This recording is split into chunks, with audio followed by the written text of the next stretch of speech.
Double Indemnity is film noir at its absolute peak. Everything about it, the story, the performances, and most importantly, the visuals, defines what we think of when we hear the term film noir. It's a movie about crime, deception, and inevitable doom. But what makes it so unforgettable? The lighting, the way shadows stretch, the way faces are obscured, the way smoke and fog create an atmosphere that feels thick with tension. This isn't just about aesthetics. The lighting in Double Indemnity isn't just there to look cool. It's there to mean something. Every shadow tells a story. Every contrast between light and dark is a reflection of the characters themselves. Take Walter Neff. His apartment, barely lit. Darkness fills the space, pressing in on him. It's not just about setting the mood. It's about showing us his state of mind. The deeper he gets into the scheme, the more the shadows creep in. It's suffocating. You can almost feel it. Then there's the use of shadows from blinds. Such a classic noir move, but here, it's more than just a visual choice. Those shadows don't just fall across faces, they cut them into pieces. They create bars, like a prison, because that's exactly what these characters are walking into. A trap, a life where there's no way out. And then there's chiaroscuro, this dramatic high-contrast lighting, where characters are half in the light, half in darkness. It's such a simple trick, but it says everything, because in noir, people aren't just good or bad. They exist in the in-between. Walter Neff, he's not some hardened criminal, but he's not innocent either. And that's exactly what the lighting tells us. Phyllis Dietrichson's introduction is a perfect example. She literally steps out of the darkness into the light, and for a moment, it's all about her beauty, her presence, the way she holds herself. But then look closer. The shadows are still there, lurking. She's dangerous. And the lighting lets us know that before she even says a word. And speaking of atmosphere, this film uses it. Cigarette smoke curls through the air, catching the light just enough to make everything feel hazy. It's like a visual representation of deception. Things aren't clear. The truth is never clear. Then you step outside and the fog makes it even worse. The streets are barely visible. Figures disappear into the mist. You don't know what's coming, but you know it's bad. Then there's what the film doesn't show. Murder scenes, you don't see the full act. You see silhouettes, a struggle in shadow. That's how this film builds suspense. Not by showing everything, but by hiding it. Because what you imagine is always worse than what you actually see. And this all comes together in one of the most striking shots in the movie. Walter Neff, sitting at his desk, recording his confession. His face literally split between light and shadow. It's perfect. He's already lost. He's already gone too far. The lighting doesn't just tell us that, it confirms it. This is why Double Indemnity isn't just a noir, it's the noir. The shadows, the lighting, the obscured faces and hidden details, it's all part of a world where morality is blurred and no one gets out clean. Because in the end, noir isn't about heroes and villains. It's about people who make choices, and sometimes those choices pull them deeper into the dark. But here's something really interesting. The symbolism behind the lighting choices. Because in Double Indemnity, every shadow, every contrast means something.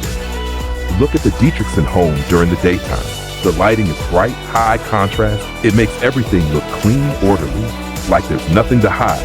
But that's the trick, isn't it? The brightness isn't about clarity. It's a false sense of security. The shadows are still there, creeping around the edges, reminding us that beneath this perfect home, something rotten is festering. The illusion of normalcy is just that, an illusion. And as the film progresses, those shadows take over. Then there's the grocery store scene. It's subtle, but it's so effective. The lighting here is muted, the colors are dulled, and the shadows are heavier. Why? Because this isn't just any meeting. This is a secret meeting, a dangerous one. Neff and Phyllis aren't just two people shopping. They're conspiring. The lighting reflects that tension, making the scene feel just a little off, a little wrong. It's the perfect visual cue for secrecy, for deception lurking in plain sight. And really, that's what makes Double Indemnity such a masterclass in lighting. Every scene, every contrast between light and shadow isn't just about setting a mood, it's about storytelling. It's about showing us who these characters really are, even when they're trying to hide it. Because in noir, light isn't just illumination, it's judgment. It exposes truth. It reveals the cracks in the facade. And in the end, no matter how deep the characters try to hide in the shadows, the light always catches up with them. Grizzly Bear's Yet Again music video is a stunning exploration of mood, identity, and isolation, all conveyed through a striking and purposeful use of lighting. Directed by Sean Pecknold, the video blends naturalistic and surreal elements to match the melancholic tone of the song. The lighting isn't just a tool for visibility here, it's an active participant in the storytelling, shaping the emotional landscape of the video. The video opens with soft, diffused natural sunlight.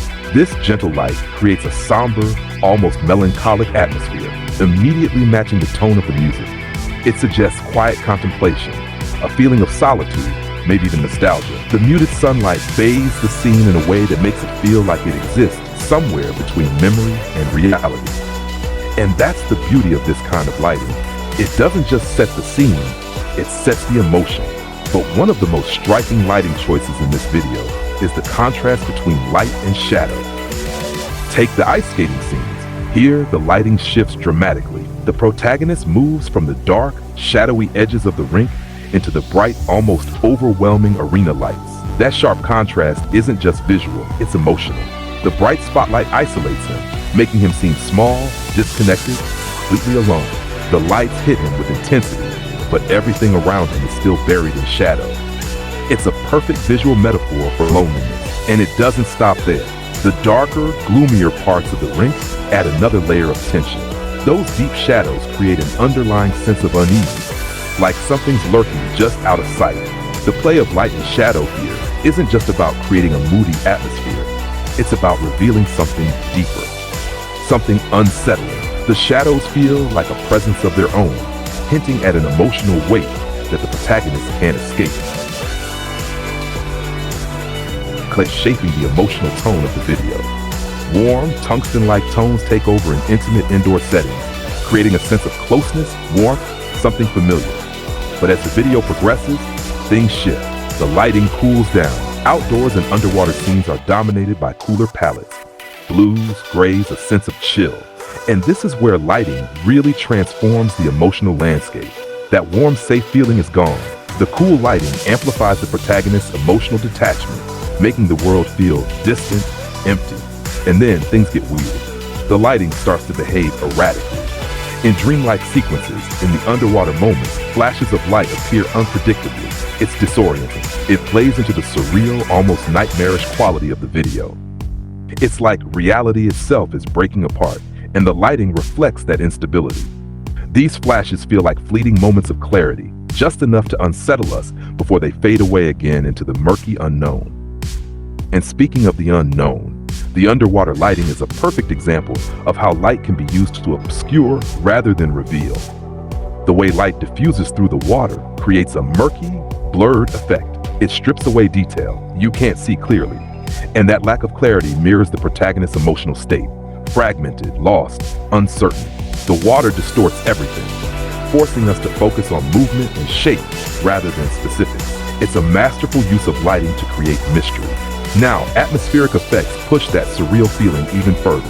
In the forest scene, fog and mist soften the light, creating an ethereal, dreamlike quality. This isn't just for aesthetics, it serves a purpose. The mist blends the protagonist into his environment, making the lines between person and place feel blurred. He's immersed in this world in a way that feels almost unreal. The lighting doesn't just shape the scene, it pulls us into it. But perhaps the most striking use of lighting comes in the figure skating scene. A single spotlight isolates the protagonist. It's just him, alone, in the center of the rink, caught in the harsh glow of the light, while the world around him fades into darkness. And in that moment, the lighting itself tells the story. This is a character who is utterly alone, emotionally and physically. The spotlight traps him rather than freeing him. And then, as the scene spirals into chaos, so does the lighting. That single focused beam of light shatters into erratic bursts.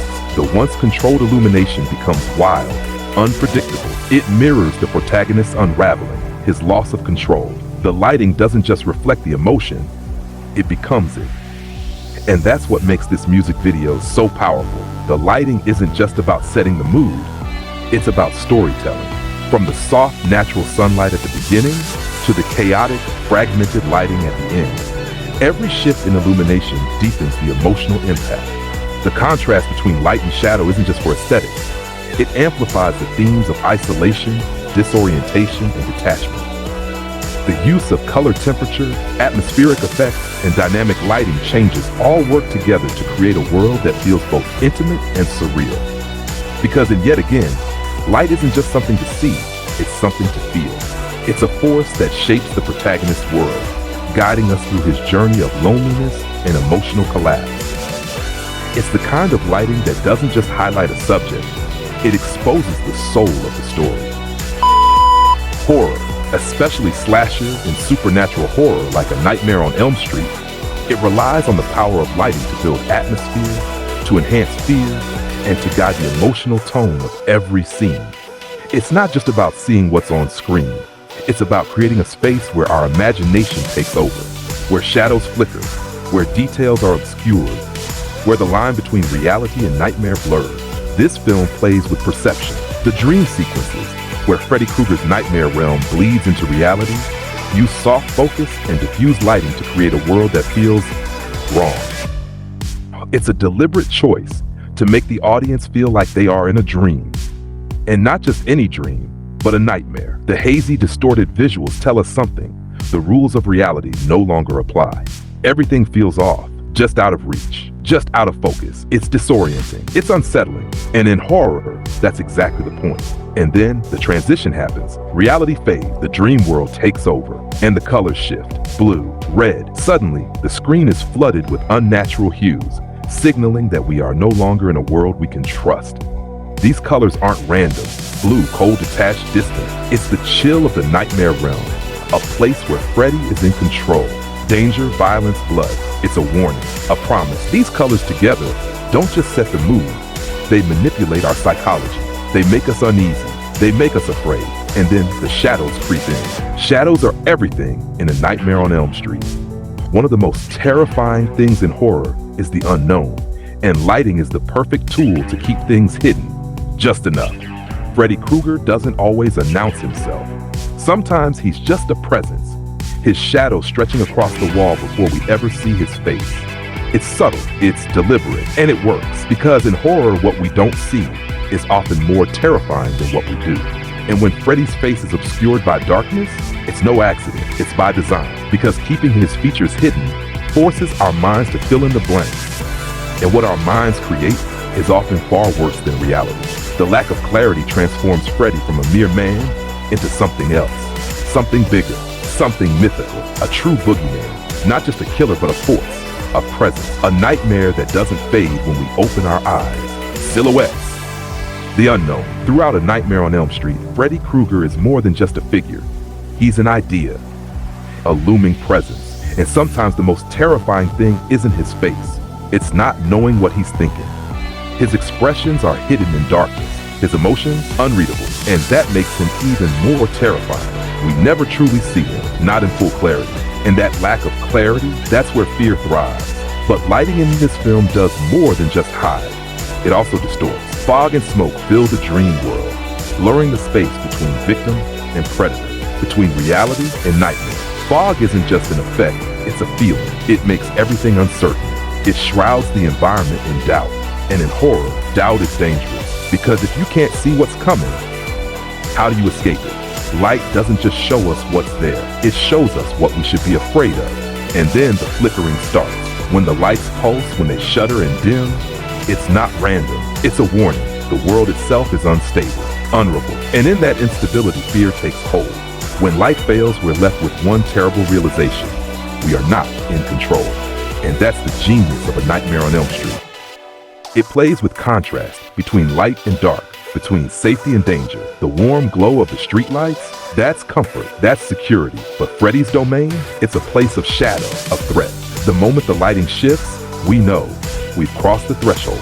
We're no longer in a world we can trust. And when the spotlight does hit Freddy, it's unnatural, it's wrong. It doesn't just illuminate him, it works.